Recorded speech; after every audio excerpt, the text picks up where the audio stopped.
Terima kasih jazakallah khairan katsira atas tauziah agama yang disampaikan oleh Al-Mukarram Bapak Kiai Haji Ahmad Syatori.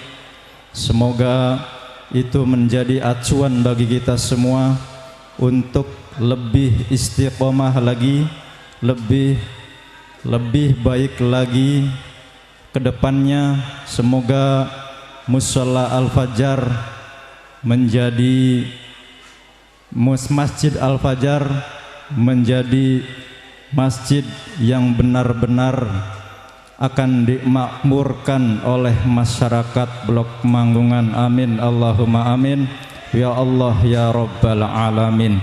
Semoga perjalanan ibu menuju ke rumah masing-masing dilindungi oleh Allah Subhanahu wa taala. Semoga selamat ke tempat tujuannya masing-masing.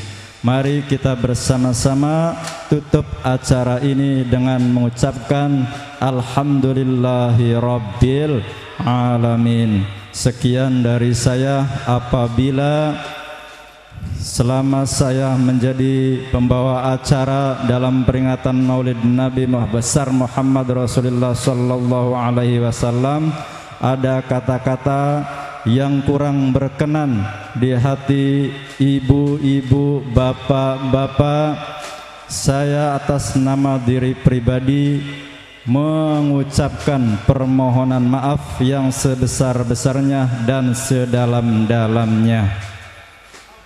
Kula akhiri billahi taufiq wal hidayah wal inayah. Wassalamualaikum warahmatullahi wabarakatuh.